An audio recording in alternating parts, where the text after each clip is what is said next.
Days in the Sun. A Journey to the West fanfiction written by Jukebox Straws. Read by Jukebox Straws. Chapter 7. Golden. Wukong was panicking. The Monkey King paced back and forth in his bedroom, the group of elder monkeys sitting on his bed, watching him. What was I thinking?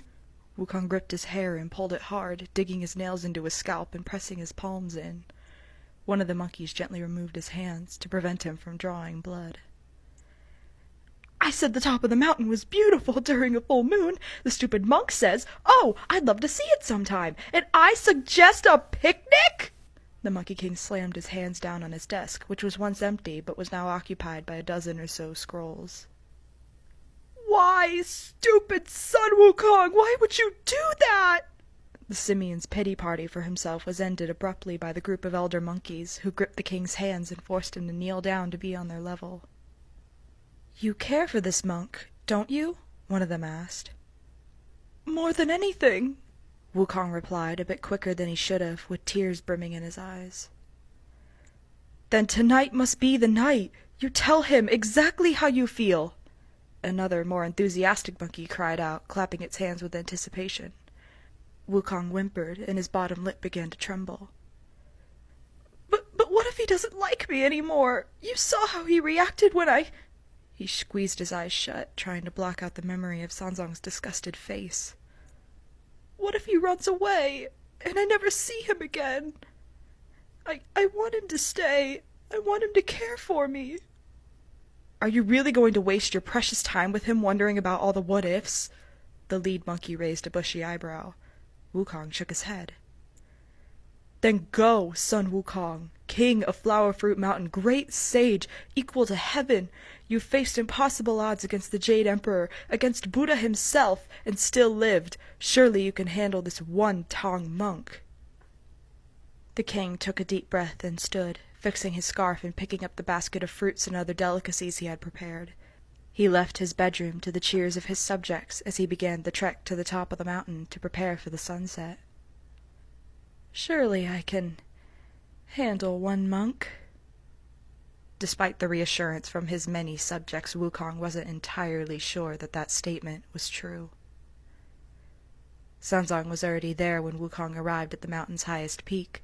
A soft blanket was set up with some scrolls, parchments, and brushes. Wukong set the basket down on the blanket and sat down. "Oh, hello, Wukong." Sanzong smiled a greeting. Wukong felt the corners of his mouth begin to turn upwards just from this single act. Damn, the great and powerful Monkey King had really reached so low as to love a mortal. Reached so low as to crave his touch, crave his attention, his praise, his smiling face, crave his affection. "Hey," Wukong half-heartedly greeted as he crossed his legs in front of him.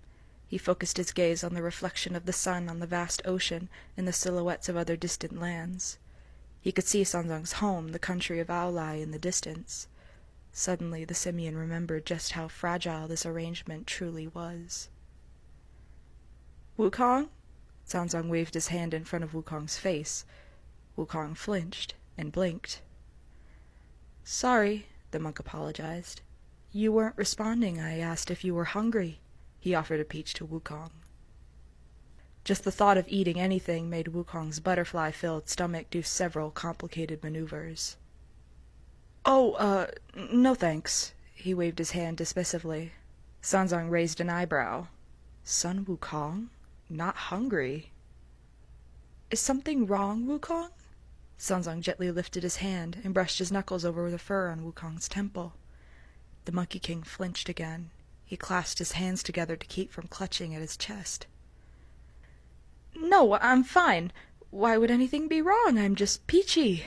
Wukong gave a large grin and began pulling at his hair again, which he had pulled back into a ponytail to avoid this exact habit. "Wukong," Sanzong said in that warning tone, resting his hand on Wukong's thigh. "You pull your hair when you lie." The monk scooted closer. "Tell me what's wrong." Sanzong cupped Wukong's cheek. I... Wukong tried to think of something, anything, as an excuse to not say what he desperately wanted to say. Us meeting must have been Buddha forgiving me for my sins, was what he wanted to say. I think you're the most wonderful being I've ever met, was what he wanted to say. I want you to stay with me for all eternity. Instead, what came out of the simian's mouth was a choked sound.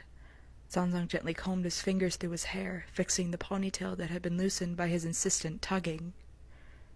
You should wear your hair like this more often.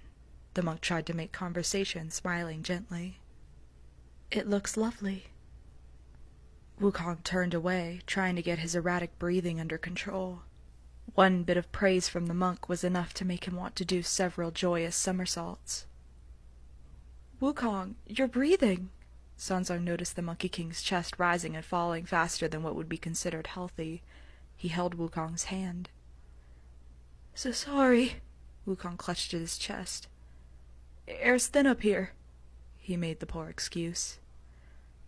Remember what I taught you. Sanzang brought his hand to Wukong's chest, feeling the ever-growing speed of his heartbeat. Breathe in through your nose and out through your mouth. Wukong held the monk's wrist with one hand, pressing his other hand to the monk's own, keeping it where it was, over his heart. He closed his eyes and did just as Sanzang instructed. He breathed slowly, thinking of calming things, fields of wildflowers, calm forests, flowing waterfalls, fruit trees swaying in the breeze, and he calmed down. There. Sanzang removed his hands and sat back on his knees. At least drink something. You're looking pale.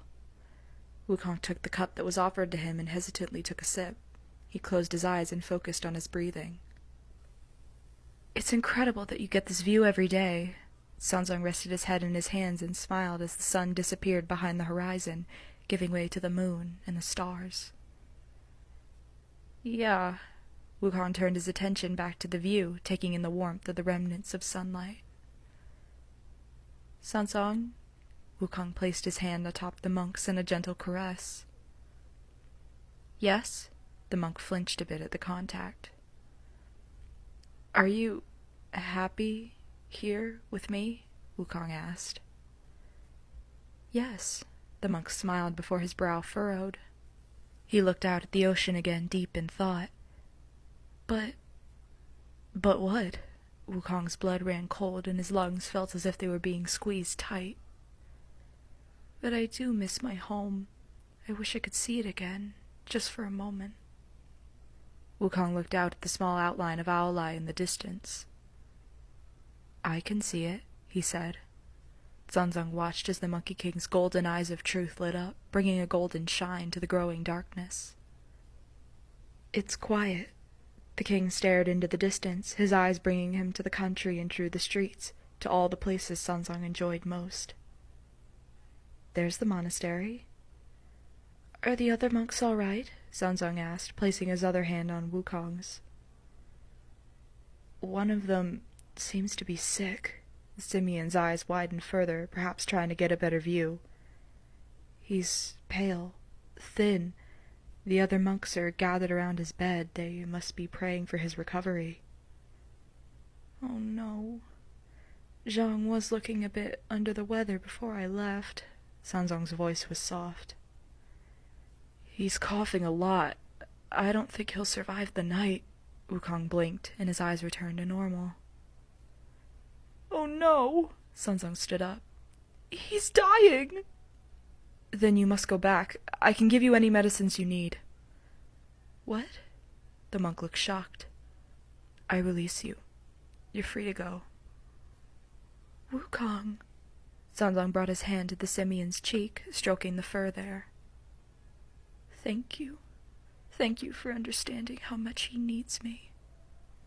Wukong gently placed his hands on the monk's cheeks, pressing their foreheads together, and he summoned his gold vision again.